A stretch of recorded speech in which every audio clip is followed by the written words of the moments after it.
Hello दोस्तों, नमस्कार। दिव्यम IAS team की तरफ से मेरा नाम है आकाश श्रीवास्तव। तारीख है आज 10 अगस्त 2022 और हम बात करने जा रहे हैं हिंदू के इंपॉर्टेंट एडिटोरियल एनालिसिस पर। आसान भाषा में इसको समझने का प्रयास करेंगे। आगे बढ़ने से पहले चैनल को लाइक, शेयर और सब्सक्राइब करना ना भूलें, जिससे क्वालिटी कंटेंट हम रेगुलरली आप तक लाते रहे। दोस्तों, आज हम 4 आर्टिकल की बात करने जा रहे हैं। पहला जो आर्टिकल रहेगा स्पेस टू लर्न, दूसरा आर्टिकल आज का है शेयर्ड हिस्ट्री। इसके बाद हम बात करेंगे withdrawal of the data bill was a bad move. उसके बाद हम बात करेंगे लास्ट में fair trial goes beyond court to the police and media. चलिए वन बाय वन हम सारे आर्टिकल को देखते हैं। पहला जो आर्टिकल आज का है स्पेस टू लर्न। बेसिकली ये जो पूरा आर्टिकल है इर्द गिर्द घूम रहा है SSLV, अभी जो स्मॉल सैटेलाइट लॉन्च व्हीकल, इसकी जो पहली उड़ान थी इसरो द्वारा, उसके बारे में पूरा आर्टिकल है, जो कि विफल होता है। हालांकि उड़ान तो सक्सेसफुल होती है, बट जो रॉकेट अपने साथ में जो उनको लेके उनकी जो कक्षाओं में जो उसको प्रक्षेपित करना था वो सक्सेसफुल नहीं हो पाता है। अब इस आर्टिकल में पूरा इसमें बात कही जा रही है। हालांकि इससे पहले हम थोड़ा सा और बात कर लेते हैं इसरो द्वारा जो विभिन्न जो दूसरे लॉन्च व्हीकल इस्तेमाल होते हैं उनके बारे में बहुत हल्का सा। SLV सैटेलाइट लॉन्च व्हीकल, इसके अलावा इसरो इस्तेमाल करता था ASLV augmented satellite launch vehicle, सबसे पॉपुलर इसका PSLV polar satellite launch vehicle, GSLV जियो सिंक्रोनस लॉन्च व्हीकल, और अभी जो लेटेस्ट है SSLV small satellite launch vehicle. दोस्तों, बेसिकली जब स्मॉल सैटेलाइट लॉन्च व्हीकल की बात करते हैं तो इसमें कई सारे फायदे हैं। खासतौर पे कॉमर्शियल रूप से जब बात आती है कि हमको जो दूसरे सैटेलाइट को जब अंतरिक्ष में पहुंचाना होता है तो वहां पर SSLV लॉन्च व्हीकल बहुत ज़्यादा उपयोगी साबित होगा। ठीक है, इसकी पहली जो मेडन फ्लाइट थी वो सक्सेसफुल नहीं होती है, बट भविष्य में बहुत सारी असीमित संभावनाएं इसरो के पास हैं और इसे निराश होने की ज़रूरत नहीं है, ऐसा इस आर्टिकल में बात कही जा रही है। बेसिकली इस आर्टिकल में PSLV और SSLV के बीच में कंपैरिजन भी दिया गया है, और जो SSLV अपने साथ ही 2 सैटेलाइट साथ में ये लेके गया था, एक अर्थ ऑब्जर्वेशन सैटेलाइट EOS-02 और इसके अलावा जो कि ये 135 किलो का था, और एक नैनो सैटेलाइट 8 किलो का आज़ादी सेट, जिसको कुछ स्टूडेंट ने आज़ादी के अमृत महोत्सव के अवसर पर तैयार किया था। हालांकि जब सैटेलाइट जब अपना जो उद्देश्य की पूर्ति नहीं कर पाता तो इसके बाद S सोमनाथ जी जो इसरो के चेयरपर्सन हैं, उन्होंने तुरंत जो दूसरी एजेंसीज हैं उनसे कम्युनिकेट करके जो भी जानकारी थी उसको शेयर किया। जो इसरो द्वारा अपनी जो जिम्मेदारी और जिम्मेदारी पूर्व एक जो निर्वहन करना चाहिए वो इसरो ने किया। अब बात करते हैं PSLV और SSLV के कंपैरिजन की। तो दोस्तों ये देखिए, इंडिया न्यूज़ द्वारा, माफ़ कीजिएगा, इंडिया टुडे का ये फिगर है, इसमें बात हो रही है PSLV और SSLV की। हाइट SSLV की कम होती है, डायमीटर कम है, नंबर ऑफ स्टेजेस 3 इसमें स्टेज होते हैं, जबकि PSLV में 4 स्टेज होते हैं। मास की बात करते हैं अपने साथ, जब SSLV 120 टन इसकी कैपेसिटी है, जबकि PSLV 320 टन अपने साथ ही ले जाने में इनकी क्षमता है। Payload capability, turn around time for पहली फ्लाइट 20 सितंबर 1993 PSLV, जबकि अभी 7 अगस्त 2022 SSLV, इसको पहली बार लॉन्च किया गया था। ये एक शॉर्ट कंपैरिजन है दोनों के बीच में। नेक्स्ट आर्टिकल की जब हम बात करते हैं शेयर्ड हिस्ट्री, बेसिकली ये जो पूरा आर्टिकल इर्द गिर्द घूम रहा है, अभी जो कॉमनवेल्थ गेम 2022 जो कहाँ पर हुए, बर्मिंघम इंग्लैंड, यहाँ पर कॉमनवेल्थ गेम होते हैं 2022, और इसमें भारत द्वारा काफ़ी उम्दा प्रदर्शन होता है। अब इसमें यह भी बात हो रही है कि जो कॉमनवेल्थ गेम की जब हम बात करते हैं तब यहाँ पर ओलंपिक और एशियन गेम के बाद इसका स्थान माना जाता है। कॉमनवेल्थ गेम में यूनाइटेड स्टेट, रशिया, चाइना, ये इनकी प्रतियोगिता इसमें नहीं है। अब ऐसे में इसके अलावा बात ये भी होती है, जो कॉमनवेल्थ गेम होते हैं, पहले इनका नाम ब्रिटिश एम्पायर गेम भी था और एक इनकी इंपीरियल हिस्ट्री भी रही है। जिस तरीके से बहुत सारे इसमें कंट्री ऐसे भी हैं जो ब्रिटिश एम्पायर जब कॉलोनियल सिस्टम था तो उनकी ब्रिटेन की कॉलोनी के रूप में थे। हालांकि सारे जो भी कॉमनवेल्थ गेम में या जो भी कॉमनवेल्थ नेशन है उसमें सारे क्या कॉलोनियल कंट्रीज थे, तो इसको गूगल ज़रूर कीजिएगा। ऐसा नहीं है, इसमें कुछ कंट्रीज ऐसे भी हैं जिनका ब्रिटिश कॉलोनी से कोई भी हिस्सा नहीं है, कोई भी संबंध नहीं रहा है। इनका नाम आप गूगल करके जरूर एक बार चेक कर लीजिएगा। बात हो रही है आर्टिकल में कॉमनवेल्थ गेम 2022 की। भारत का प्रदर्शन काफी बेहतर रहा। टोटल अगर मेडल की हम बात करते तो भारत का स्थान मेडल टैली में चौथा है। पहले स्थान पर ऑस्ट्रेलिया, दूसरा इंग्लैंड, तीसरा कनाडा। भारत के मेडल की बात करते तो 22 गोल्ड के साथ टोटल 61 मेडल भारत की झोली में आते हैं। आर्टिकल में एथलीट्स के पर्सनल लाइफ पर भी बात की जा रही है, किस तरीके से बहुत सारे एथलीट अपने पर्सनल लाइफ के जो भी चैलेंजेस हैं, कुछ ऐसे एथलीट हैं जो कभी पान बेचा करते थे, बहुत सारे ऐसे एथलीट हैं जो उनकी डिफरेंट पर्सनल प्रॉब्लम रही हैं, कुछ ऐसे थे जो जहां पर एम्ब्रॉयडरी, सिलाई, कढ़ाई, बुनाई ऐसे बैकग्राउंड से वो आते हैं। अपने पर्सनल प्रॉब्लम्स को पिछाड़ते हुए जो गरीबी है, जो भी अक्षमताएं हैं, उनको वो पराजित करते हुए अपने खुद को ऊपर उठाते हैं और देश के लिए मेडल जीतते हैं। आगे आर्टिकल में पीवी सिंधु जैसे खिलाड़ियों की भी बात कही जा रही है, जो कि निश्चित तौर पर भारत के one of the greatest ever athlete में से एक मानी जाएंगी। इसके अलावा लास्ट में ये भी बात हो रही है कि अविनाश साबले जैसे कुछ ऐसे क्षेत्र, जैसे कि जो आदमियों का 3000 मीटर के स्टीपल चेज, जहां पर भारत कभी बेहतर नहीं किया था, वहां पर भी मेडल भारत ने जीता है। कई और खेलों में भी भारत ने पहली बार मेडल जीता है। लास्ट में नीरज चोपड़ा का जिक्र आता है, जो कि इसमें पार्टिसिपेट नहीं कर पाते हैं। हालांकि नीरज चोपड़ा, इनके लिए जब भी बात होती है तो ये हर बार पाकिस्तान के अरशद नदीम जी इनकी हमेशा तारीफ करते हैं। अभी जो लास्ट जो वर्ल्ड इवेंट हुआ था वहां पर भी तारीफ किया था। और इसको कोइंसिडेंटली देखिए, नीरज चोपड़ा जी नहीं खेलते हैं और अरशद नदीम जी जेवलिन में कॉमनवेल्थ गेम 2022 में गोल्ड जीतते हैं अपने देश के लिए। अगले साल अब भारत प्रिपेयर हो रहा है, जो एशियन गेम होगा चाइना में, उसके लिए भारत प्रिपेयर कर रहा है। तो बेसिकली ये पूरा आर्टिकल कॉमनवेल्थ गेम 2022 और भारत का प्रदर्शन और मेडल टैली इसके इर्द गिर्द घूम रहा है। अगले आर्टिकल की जब हम बात करते हैं, withdrawal of data bill was a bad move. Basically ये जो पूरा आर्टिकल है, अभी जो गवर्नमेंट के द्वारा पर्सनल डेटा प्रोटेक्शन बिल, इसको विड्रॉ कर दिया गया था। देखिए ये लेटर भी है, इसमें बिल फॉर विड्रॉल, ये ऑफिशियल लेटर था, इसमें बिल को विड्रॉ कर दिया जाता है।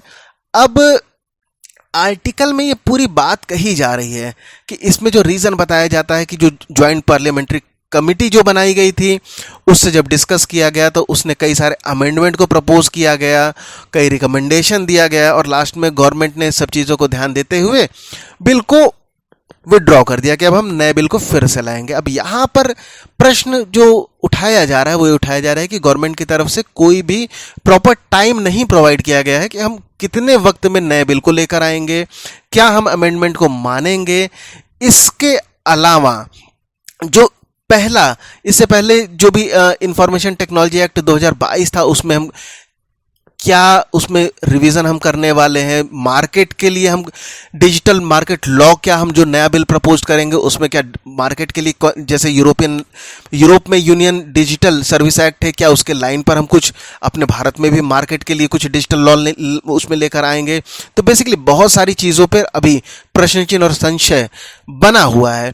इसके अलावा यहाँ पर यह भी बात हो रही है कि सुप्रीम कोर्ट ने जो right to privacy K S Puttaswamy judgment जो 2017 में आता है, उसमें जो राइट टू प्राइवेसी की बात कही जा रही है। अब जो नया डेटा बिल आएगा, जिसमें कि बीएन कृष्णा कमिटी, उनका भी सजेशन था कि एक जो डेटा प्रोटेक्शन बिल आएगा और उसके साथ में जो 2018 में एक ड्राफ्ट हुआ था पर्सनल डेटा प्रोटेक्शन बिल।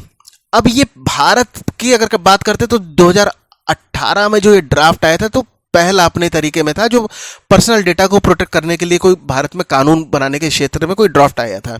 हालांकि इसमें अब ये भी बात हो रही है कि बहुत सारे फ्लॉज में भी आ रहे हैं कि इससे पहले ये भी कई लोगों के द्वारा, कई सिविल सोसाइटी के द्वारा, प्रेशर ग्रुप्स के द्वारा ये भी बात उठी जा रही है कि जो अभी जो ड्राफ्ट बिल जिसको गवर्नमेंट ने वापस किया था उसमें ओवर एम्फेसिस था। ओवर एम्फेसिस किस बात पे था? नेशनल सिक्योरिटी के इशू पर। और बार बार जो नेशनल सिक्योरिटी इशू है इस पर ओवर एम्फेसिस देने की वजह से जो इंडिविजुअल सिक्योरिटी है ये बिल्कुल इसको निगलेक्ट कर दिया जा रहा था। जबकि जो अभी सुप्रीम कोर्ट के जजमेंट की जहां पर बात हुई थी कि राइट टू प्राइवेसी ये फंडामेंटल राइट है, इसको हम बिल्कुल निगलेक्ट करके नहीं चल सकते हैं। आगे बात यह भी आ रही है कि जब जेपीसी जो ज्वाइंट पार्लियामेंट्री कमेटी जो थी वो कई सारे अमेंडमेंट की बात इसमें किया था। इसके अलावा जो इंडिविजुअल प्राइवेसी की बात आती है, पर जो कॉर्पोरेट एक्शन है वहां पर क्या स्ट्रिक्ट जो रेगुलेशन है, देखिए क्योंकि जब हम बात हो रही फंडामेंटल राइट की, तो जो फंडामेंटल राइट होता है वो क्या करता है कि स्टेट के खिलाफ तो जो पर्सनल जो इंडिविजुअल है उनको प्रोटेक्शन की गारंटी देता है, बट जो नॉन स्टेट एक्टर होते हैं, प्राइवेट एंटिटी होते हैं, उनसे ये उतनी रक्षा नहीं कर पाता है। तो जो नया ड्राफ्ट बिल आएगा या जो नया बिल जो गवर्नमेंट अगला जो लेकर आएगी उसमें इन बातों को भी ध्यान देने की जरूरत है। इसके अलावा ये भी बात हो जा रही, इसमें बात कही जा रही है कि खासतौर पे जब डेटा लोकलाइजेशन का जो इशू था, डेटा लोकलाइजेशन की जो भी इंडिविजुअल डेटा है वो जो सेंसिटिव डेटा वो भारत की जो ज्योग्राफिकल एरिया उससे बाहर ना जाए, क्योंकि आज के समय में जो डेटा है वो बहुत ज़्यादा क्रूशियल हो जाते हैं और डेटा के माध्यम से बहुत ही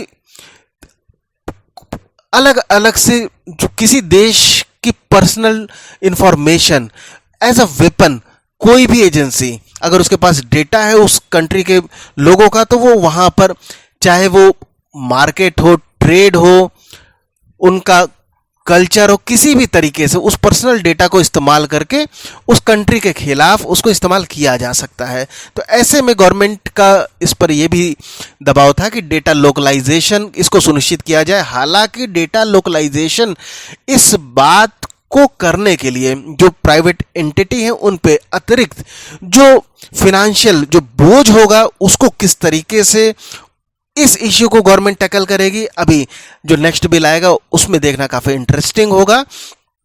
इसके अलावा यह भी बात हो रही है कि जैसे कि कोविड-19 पैंडेमिक जब आता है और इसके अलावा जो गवर्नमेंट का जैसे आधार स्कीम, आधार जो योजना रहती है और डिफरेंट इससे जो डिजिटलाइजेशन है उसको भारत में काफी बढ़ावा दिया जाता है। डिजिटल इंडिया की जब हम बात करते हैं, पर उसी समय भारत वन ऑफ द उन कंट्री में आता है जिनमें जो डेटा जो ब्रीचेस होते हैं वो हाईएस्ट है इन द वर्ल्ड में। लगभग 100 में से 18 जो भारतीय हैं 2004 के बाद से उनके जो डेटा होते हैं उनका डेटा का ब्रीच हुआ है।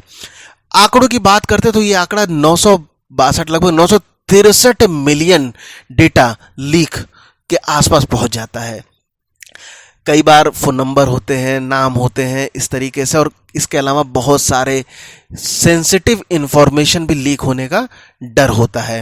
लास्ट में आर्टिकल में ये बात कही जा रही है कि जो पर्सनल जो डेटा प्रोटेक्शन लेजिस्लेशन जो होना चाहिए उससे क्या होना है, एक ऐसी व्यवस्था होना चाहिए जिससे कि जो इंडिविजुअल जो व्यक्ति है उसको एक प्रॉपर, यदि मान लीजिए कुछ ऐसा समस्या होता है तो कहां पर वो अपील करे, कोई प्रॉपर एक ग्रीवेंस जो रिड्रेसल सिस्टम होता है उसको मजबूत बनाने की जरूरत है। और साथ ही साथ में जो प्राइवेट एक्टर होते हैं, जो जहां पर जो नॉन स्टेट एक्टर हो गए, जो प्राइवेट एक्टर हो गए, जहां पर जो फंडामेंटल राइट है उनका जो क्रियान्वयन उतना मजबूती से नहीं हो पाता है, उनको मन में भी कि पर्सनल डेटा का ब्रीच ना हो, एक डिटरेंस, एक भय पैदा होना चाहिए कि वहां पर कुछ ऐसी व्यवस्था करने की जरूरत है।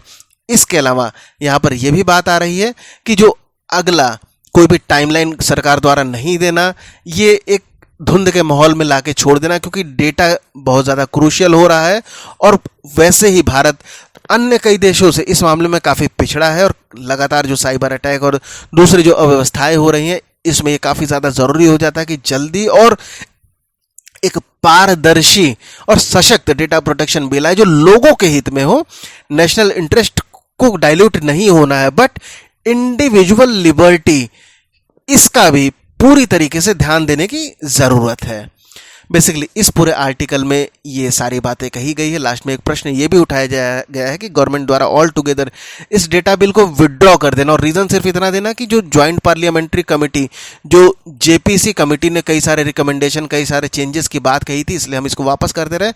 ये उतना तार्किक समझ में नहीं आ रहा है, क्योंकि भारत में जुडिशियल रिव्यू की व्यवस्था, इसके अलावा पार्लियामेंट द्वारा भी अमेंडमेंट की व्यवस्था होती है। तो कोई भी बिल यदि पास होता है और उसमें कमियां होती है तो समय के साथ में उस कमियों को सुधार भी किया जा सकता है, और यदि गवर्नमेंट द्वारा बिल को ऑल टुगेदर इसका विड्रॉ कर भी लिया गया है तो जल्दी से जल्दी इसको लाने की आवश्यकता है।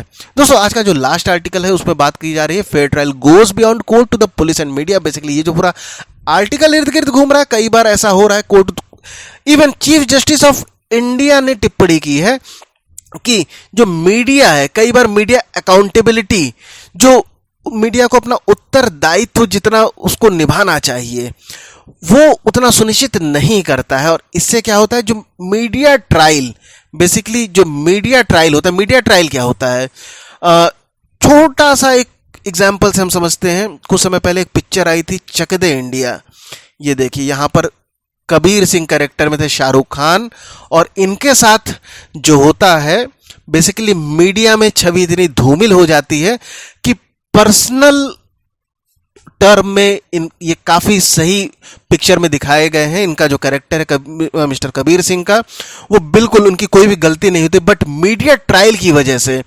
सामाजिक बहिष्कार तक इनको शिकार हो जाना पड़ता है। और ये सब प्रॉब्लम मीडिया ट्रायल की वजह से डिफरेंट केसेस में देखे जा रहे हैं। ये सिर्फ एक पिक्चर की बात होती है, बट रियल लाइफ में बहुत सारे ऐसे एग्जाम्पल सामने आते हैं। अभी मोहम्मद जुबैर, इनके नाम का जिक्र सुप्रीम कोर्ट द्वारा भी किया गया, जिसमें स्टेट एजेंसीज को भी लताड़ लगाई गई थी। इसके अलावा आर्टिकल में पुलिस की भी बात हो रही है कि पुलिस कई बार कोर्ट के डिसीजन आने से पहले जो केस के डिटेल होते हैं उसको मीडिया तक पहुंचा देते हैं। अब ये कितना न्यायपूर्ण है, और मीडिया कई बार जो पुलिस द्वारा जो रॉ इंफॉर्मेशन होता है बिना उसकी जांच पड़ताल किए हुए उसको उसी तरीके से उसमें थोड़ा सा मिर्च मसाला लगा के अपने चैनल पे, अपने प्रिंट मीडिया पर उसी तरीके से उसको लोगों के बीच में परोस दिया जाता है। इससे एक ओपिनियन का निर्माण हो जाता है, टीआरपी रेस में मीडिया को फायदा हो जाता है।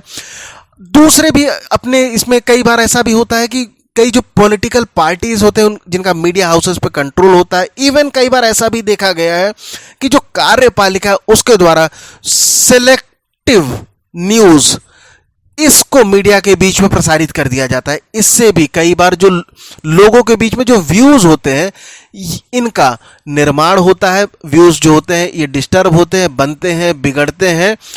ऐसा नहीं होना चाहिए। पूरे आर्टिकल में इसी की बात कही जा रही है। इसमें भीमा कोरेगांव वायलेंस, इस भीमा कोरेगांव केस का भी जिक्र होता है, जहां पर जो अरेस्ट होने के बाद गवर्नमेंट, जो सरकार, जो कोर्ट में जो बात आती है, कोर्ट में ट्रायल होने के उससे पहले ही मीडिया द्वारा जो पुलिस है, पुलिस इस जो भी डिटेल होता है उसमें कई सारे डिटेल मीडिया को पास हो जाता है। कैसे होता है ये एक दूसरा विषय है, बट लोगों के बीच में कई मिस इन्फॉर्मेशन, कई मीडिया ट्रायल, और कई बार ऐसा होता है जो भी डिफरेंट जो केसेस होते हैं, जो एक्यूज्ड होते हैं, वो सामान्य जीवन में उनका जो सोशल, जो सामाजिक बहिष्कार हो जाता है, समाज में जीना उनका मुश्किल हो जाता है। और कई बार ऐसा होता है ये कि पहली बार जब किसी केस में कोई फंसता है और उसकी गलती नहीं भी होती है, बट अगर समाज से उसका बहिष्कार हो जाता है और एक उसको ठप्पा लग जाता है कि हाँ आपने गलत काम किया, तो कई बार वो अगली बार वो जुर्म की दुनिया में वो घसीटता चला जाता है। तो बेसिकली इस पूरे आर्टिकल में इर्द गिर्द इसी बात पे बात हो रही है। इसके अलावा यहाँ पर यह भी बात हो रही है कि इथिक्स, कोड ऑफ इथिक्स ये होना चाहिए, और जो लॉ है इसको और ज़्यादा मजबूत करने की ज़रूरत है। और ख़ासतौर पे जो इन्फोर्समेंट होता है, जो लॉ का जो पालन किया जाता है, इसको और ज़्यादा ट्रांसपेरेंट करने की ज़रूरत है। और साथ साथ में जो डिफरेंट स्टेट्स हैं, क्योंकि जो पुलिस है वो पुलिस कहाँ का है, स्टेट पुलिस स्टेट का ये राज्य सूची के विषय में पुलिस आती है। तो जो राज्य है, हालांकि केंद्र द्वारा डिफरेंट टाइम पर जो प्रॉपर एक गाइडलाइन होता है, किस तरीके से पुलिस द्वारा जो मीडिया के लिए भी गाइडलाइन बनता है, पुलिस के लिए भी कई सारी गाइडलाइन दिया जाता है कि मीडिया पे आप किस तरीके से इंफॉर्मेशन को पास करना है, प्रॉपर वो सारा गाइडलाइन होता है। बट चूंकि पुलिस स्टेट का विषय होता है, तो जो केंद्र द्वारा कई सारे जो गाइडलाइन दिए होते हैं वो उतने व्यवहारिक सिद्ध नहीं हो पाते हैं। ऐसे में प्रॉपर चैनल का निर्माण करने की ज़रूरत है। कुछ स्टेट इसमें एग्जाम्पल भी साबित हो सकते हैं। फॉर एग्जाम्पल केरला, जहां पर कई सारे नियम बनाए गए हैं, जहां पर पुलिस द्वारा जो भी जिन ऐसे अभियुक्त जिनका ट्रायल चल रहा है, अभी कोर्ट में मामला फाइनल नहीं हुआ है, उनको कैमरे पर उनकी शक्ल नहीं दिखाई जाएगी, और जो एक परेड कराई जाती है उस तरीके से कैमरा के सामने वो चीज़ नहीं होगा। तो जो दूसरे राज्य हैं वो भी एक एग्जाम्पल के तौर पर यहाँ से कुछ सीख सकते हैं। इसके अलावा आर्टिकल में लास्ट में ये बात हो रही है कि मीडिया द्वारा कुछ सेल्फ रेगुलेशन भी होना चाहिए, कोड ऑफ एथिक्स होना चाहिए, और लोगों के द्वारा भी थोड़ा सा अवेयरनेस खुद को स्तर को बढ़ाने की ज़रूरत है। और कुछ भी कच्चा पक्का जो मीडिया में दिखा दिया जाता है उसके आधार पर कोई भी अपना जो एक व्यू होता है उसको निर्माण नहीं करना चाहिए। तो दोस्तों, आज के हिंदू के आर्टिकल में इतना ही। अंत तक बने रहने के लिए धन्यवाद।